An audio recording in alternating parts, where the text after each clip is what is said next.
मिट्टी में मिला देंगे। सरकार में सुनिए,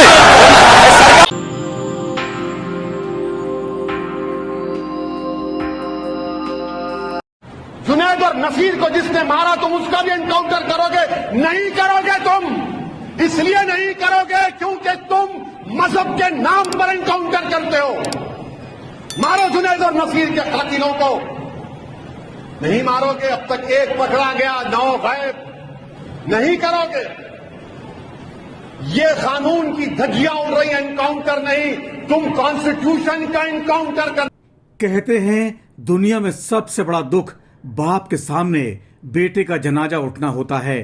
न जाने कितनी माओं के लालों का जनाजा उठाने वाला अतीक अहमद आज दिन दहाड़े रोया। प्रयागराज कोर्ट में पेशी के दौरान अतीक अहमद और उसका भाई अशरफ अपने वकीलों के साथ कानून से बचने की तिकड़म लड़ा रहे थे। तभी उसको वो खबर मिली जो दुनिया में किसी बाप को नहीं मिलनी चाहिए।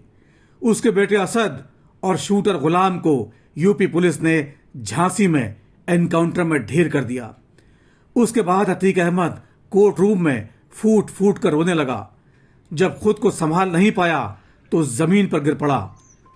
इतना दुख तो शायद अतीक को तब भी नहीं होता अगर पुलिस ने उसे ही गोली मार दी होती। योगी जी ने उसे मौत से भी बदतर सजा दिलवा दी है। असद अहमद उमेश पाल हत्याकांड में मोस्ट वांटेड था और 48 दिन से फरार चल रहा था। गोली लगने के बाद दर्द से कराहते हुए असद ने उस पल को जरूर याद किया होगा जब उसने उमेश पाल पर ताबड़तोड़ गोलियां चलाई थी। हो सकता है असद और अतीक को लेकर आपके मन में तनिक भी हमदर्दी आ रही हो तो ये वीडियो देख लीजिए। इस वीडियो में उमेश पाल पर गोलियां चलाते और उसके पीछे दौड़ते हुए असद अहमद को देखिए। इस पूरी साजिश का मास्टरमाइंड भी यही शख्स था, असद अहमद। बेखौफ होकर गोलियां चलाते इस असद अहमद का वीडियो देखने के बाद समाजवादी पार्टी ने यूपी विधानसभा के अंदर तंज कसा था।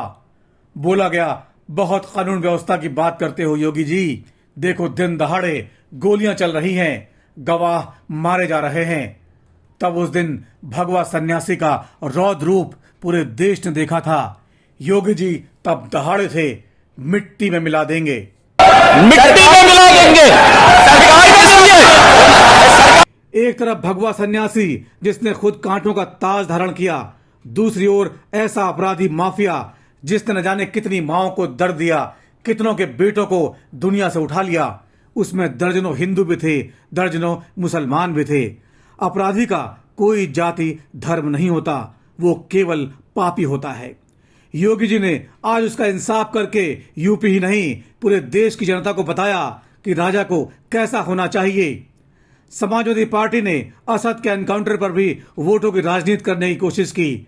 बोला गया एनकाउंटर करना इंसाफ नहीं होता, लेकिन पुलिस टीम पर गोलियां चलाते असद और गुलाम को क्या ऐसे ही भाग जाने दिया जाता?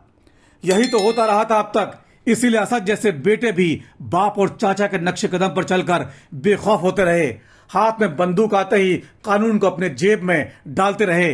लेकिन योगी जी ने बताया, जब अपराधी आपके सामने सीसीटीवी में हत्या करते दिखाई दे रहा है, पुलिस पर गोलियां बरसाते दिखाई दे रहा है, तो फिर उसे पकड़कर सालों तक सरकारी मेहमान बनाकर क्यों रखना?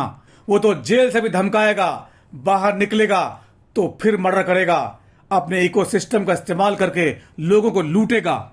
यही होता रहा है अभी तक यूपी में, जो अब जनता बर्दाश्त करने को तैयार नहीं है।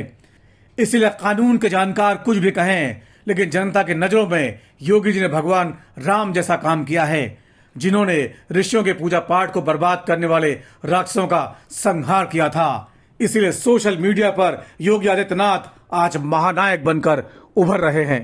बड़ा फैसला को अंजाम दिया। उन्होंने जो किया है बहुत अच्छा किया है। उन्होंने अपनी बेटी का सुहाग के कातिलों को सजा दिलाई। मैं उनका बार बार आभार व्यक्त करूंगी कि वो पिता समान सब है। उन्होंने जो किया बहुत अच्छा किया है। क्या लगता है इंसाफ हो रहा है? अब इंसाफ तो हुआ ही है। झांसी के एनकाउंटर में मारा गया असद अहमद के अपराधों से हटकर बात करें तो इसी साल उसने लखनऊ के एक स्कूल से 12वीं पास किया था। लॉ की पढ़ाई के लिए वो विदेश जाना चाहता था, लेकिन बाप के आपराधिक रिकॉर्ड की वजह से उसका पासपोर्ट क्लियर नहीं हो पा रहा था। बचपन से ही अतीक खानदान ने उसको इतना बिगाड़ दिया था कि वो किसी से डरता नहीं था। गुस्सा तो जैसे उसकी नाक पर रहता था। स्कूल में रस्साकशी प्रतियोगिता के दौरान जब टीचर्स ने उसकी टीम को हारा घोषित कर दिया तो गुस्से में आकर असद ने टीचर को ही पीट दिया। अतीक परिवार के आतंक की वजह से किसी ने पुलिस में शिकायत तक दर्ज नहीं कराई। बाप और चाचा के बदौलत असद अहमद खुद को बादशाह समझता था। प्रयागराज के सड़कों पर घोड़ा दौड़ाते कई बार वो नजर आया। उसे महंगे आईफोन का इतना शौक था, नया मॉडल आते ही सबसे पहले मंगवाता। राडो रोड्रिक्स जैसी महंगी घड़ियां पहनता। उसकी दर्जनों गर्लफ्रेंड थी जिन पर पानी की तरह पैसा उड़ाता। क्यों नहीं उड़ाएगा? बाप, चाचा और भाइयों के जेल जाने के बाद गिरोह की कमान उसने ही संभाल रखी थी। सारे पैसों का हिसाब किताब उसी के पास था। उनके गुर्गों का भी अगर जेल से एक फोन चला जाए तो कोई भी बिजनेसमैन करोड़ों का बैग पहुंचा जाया करता था। इतना खौफ था अतीक अहमद खानदान का। अतीक अहमद का इकोसिस्टम इतना गहरा है कि जेल में कहीं भी रहे उसके नाम का डंका बजता है। अतीक जब अपने बेटों के कारनामे सुनता तो बादशाहों की तरह खुश होता। उसे शायद यह अंदाजा रहा होगा इसका अंजाम ये भी हो सकता है। इसीलिए कहा जा रहा है अतीक ने खुद ही अपने बेटे को जहन्नुम के रास्ते पर धकेला था। लेकिन उमेश पाल की हत्या के बाद अतीक खानदान के लिए सब कुछ बदल गया। अगर उनको जरा भी अंदेशा होता कि योगी सरकार उनके पीछे पड़ जाएगी तो शायद इस हद तक नहीं जाते। उमेश पाल की हत्या के बाद एसटीएफ सभी हत्यारों के पीछे लग गई थी। एसटीएफ सूत्रों के मुताबिक असद और गुलाम मर्डर करके प्रयागराज से कानपुर होते हुए नोएडा के रास्ते दिल्ली चले गए।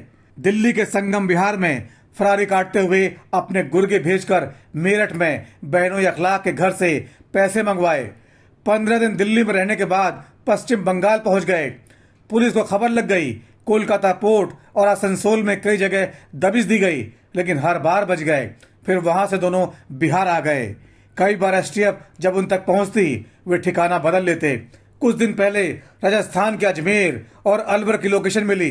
पुलिस दौड़ी, तब तक गुरुवार को एमपी के रास्ते झांसी पहुंच गए।